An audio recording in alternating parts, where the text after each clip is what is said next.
klausos. Sveicināti. Sveicināti. Vai lūdzu būtu Rīgas bāriņtiesas priekšsēdētājs? Jā, Rīgas valsts pilsētas pašvaldības bāriņtiesas priekšsēdētājs Aivars Krasnogols. Jā, te jums zvana Mareks. Jā, lūdzu. Vai jūs varētu man lūdzu pārzvanīt burtiski pēc 15 minūtēm? Tas būtu ļoti jauki. Pēc 15? Paldies. Pēc 15 minūtēm. Jā, labi, es jums pārzvanīšu. Paldies. Sveicināti, Aivar Krasnogolu. Sveicināti. Jā, zvanīju jums pirms nepilnas stundas, neizdevās jūs ātrāk sazvanīt, tāpēc zvanu tagad atkārtot šai brītiņā. Vai jums tagad ir Es ļoti atvainojos, kāpēc jūs nevarējāt man sazvanīt? Nu, to man nav jājautā man, tas ir kā ar operatoriem. Es nezinu, kas te pa traucējumiem ir. Nevarēju jūs sazvanīt. Nu, jebkurā gadījumā es biju pieejams, un tas droši vien ir kaut kas saistīts ar globālo. Labi, es jūs klausos. Jā, man būtu tāds jautājums. Es gribēju painteresēties par konkrētu cilvēku, kuras savu laiku arī pārstāvēja Rīgas bāriņtiesā, ja? Un tā ir sieviete Jeļena Matvējeva Hopštetere, ja? Un viņai 3 bērniņi, un viņa nevar ar viņiem nesazināties, ne tikties, ja? Un tas jau ilgst apmēram 4 gadus, kopš viss šis, teiksim tā, juceklis ir turpinājies. Diemžēl arī no tēva puses ir ierobežotas saskarsmes tiesības ar bērniem. Un man ir tāds jautājums. Cik es esmu informēts, un es arī rūpīgi sekoju līdzi saturam, ko pauž bērnu māte, un viņa informējas, ka pagājušā gada decembrī viņa ir iesniegusi Rīgas bāriņtiesai iesniegumu un sūdzību par šo te saskarsmes tiesību pārkāpšanu un citiem tam līdzīgiem jautājumiem, bet bāriņtiesa 3 mēnešu laikā nav sniegusi atbildi. Kā jūs šo skaidrot? Par konkrēto lietu es jums nevaru sniegt nekādu atbildi. Un es arī nesniegšu pa telefonu nekādas atbildes attiecībā par konkrēto cilvēku, Saprotu. Par konkrētajiem iesniegumiem. Un jūs droši vien ko arī zināt, kāpēc tas tā notiek. Ja jūs vēlaties kaut ko vairāk noskaidrot, tad jums ir vai jāvēršas pie konkrētā darbinieka, ar pilnvaru, protams, vai konkrētās personas klātbūtni. Jā, esmu informēts, kā tas notiek. Jā, bet tāpēc, ja jūs esat informēti, kā tas notiek, tad sakiet lūdzu, kāpēc jums šķita, ka jūs varētu pa telefonu saņemt šādu informāciju? Tāpēc, ka ir vispār zināms, ka bāriņtiesā pēc likuma un noregulējuma 30 dienu laikā, tieši tāpat kā citām institūcijām, ir jāsniedz atbildi, bet tas nav sniegts. Tas ir vispār zināms jautājums, un tieši šī ļoti konkrētā jautājuma sakarā es arī zvanu, jo es domāju, jūs kā bāriņtiesas vadītājs pavisam noteikti varat uz to atbildēt arī bez kaut kādām pilnvarām, jo tas ir vispār zināms jautājums. Es jums pilnībā nepiekrītu šo jautājumu, jo, lai pārliecinātos par to, vai iesnieguma likumā vai administratīvā procesa likumā noteiktajā kārtībā ir sniegta personai atbilde, ir iespējams pārliecināties tikai vienīgi lietas ietvaros. Tātad, lai es jums sniegtu atbildi, potenciāli domājot, kāpēc varētu notikt tā situācija, es nedomāju, ka tā ir tā atbilde, kuru jūs sagaidat. Nē, nepārprotiet. Es šajā gadījumā runāju to, ko regulē likums. Likums saka par principu. Pilnīgi noteikti, es jums to arī atbildu. Es tikko jums atbildēju šo jautājumu. Es nevaru komentēt par to, kāpēc nav ievērots iesnieguma likums vai administratīvā procesa likums. Jā. Bet tāpēc, lai pārliecinātos par to, vai ir vai nav šādas te konkrētās iesniegums izskatīts vai ne tikai lietas materiālos. Protams, atbildē ir jābūt sagatavotāji un jābūt nosūtītai personai, lai atbildētu uz viņas iesniegumiem. Taču, ja es pareizi atceros, tad tieši šajā konkrētajā gadījumā ir ļoti daudz iesniegumu no mātes puses un no tēva puses.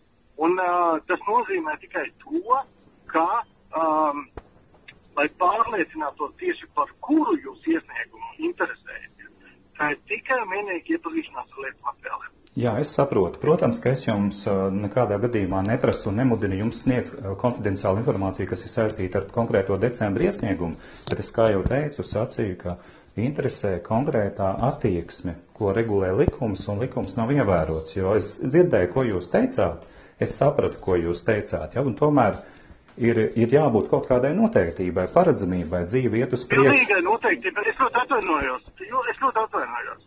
Jūs runājat ar faktiem, jau ar pārliecību, ka atbildi nav sniegta. Nu, to saka māte. Es jums informēju, jā, tieši tā, bet vai tas ir fakts? Tas ir pirmkārt. Otrakārt, visas informācija par lietu ir lietas materiālos. Tad, lai es jums atbildu, ka atbildē ir jābūt sagatavotajam sniegtai atbilstoši likumam. Ja jums interesē šī mana atbilde, tad es jums to saku un apstiprinu. Kā atbilde ir sniegta? Pareizi? Jūs apstiprināt, ka atbilde ir sniegta bērnu mātei? Es atbildu, ka jāpārliecinās, vai atbildi uz konkrēto iesniegumu ir sniegta noteiktajā kārtībā. Bet kuram to ir jāpārliecinās? Kuram to ir jāpārliecinās? Kuram to ir jāpārliecinās?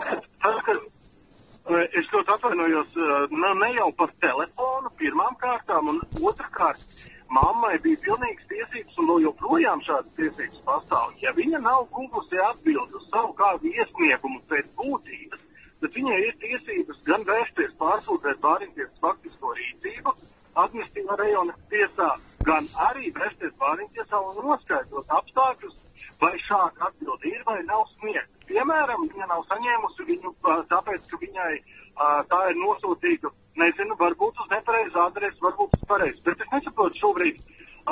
Sakiet, lūdzu, kāds ir jūsu vārds un uzvārds? Es īsti nesadzirdēju. Mans vārds, jā, jūs nesadzirdējāt, jo es nenosaucu, bet tagad nosaukšu. Mans vārds ir Mareks Markus, un man ir identiska situācija, kur mani nolaupīti mani 2 bērni kopš 2020. gada decembra.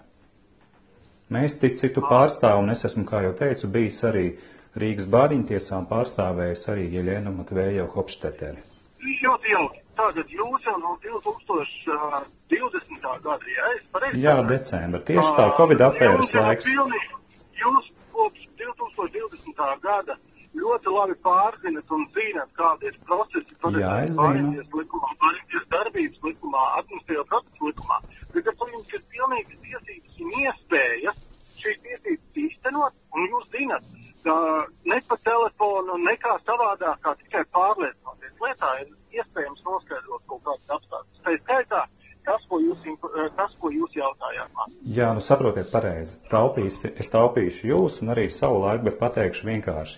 Es šobrīd necenšos noskaidrot sensitīvu informāciju. Es šajā gadījumā runāju par principu, vai bērnu mātei ir jāsaņem informācija par saviem bērniem vismaz to 30 dienu laikā no bāriņtiesas puses, vai nu nav. Un jūs pateicāt, ka pilnībā nepiekrītat.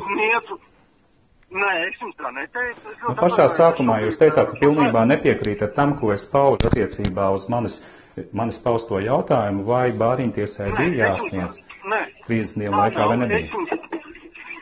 Droši vien jūs varēsiet paklausīties savā ierakstā un kontekstā saprast šo jautājumu, jo jūs pilnīgi nepareizi interpretējat to, ko es jums teicu. Kāda būtu pareizā interpretācija?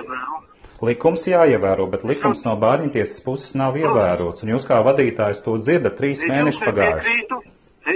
Es jums nepiekrītu, jūs apgalvojat, ka mēs neesam ievērojuši, bet es jums informēju, ka mēs varam to noskaidrot tikai iepazīstoties ar lietas materiāliem. Taisnība, jā, lietas materiāliem iepazīstoties var noskaidrot, bet lietas materiāli vēl nenozīmē, ka tie ir pierādīti, tāpēc, ka melot prot arī institūcijas, un to mēs labi zinām. Tātad jūs šobrīd man apgalvojat, ka es meloju. Es nesaku, ka jūs melojat. Es runāju daudzskaitlīgi, un tā ir mana pieredze. Un kāpēc jūs sagrozat manus vārdus? Es nevienā brīdī neteicu, nesaucu jūsu vārdu un uzvārdu, un neteicu, ka jūs melojat. Es cenšos noskaidrot atbildes tik tālu, cik tas nav sensitīva informācija. Tas ir viss. Ļoti labi. Nu jā. Labi. Jā, paldies par sarunas brīdi. Vislabāk.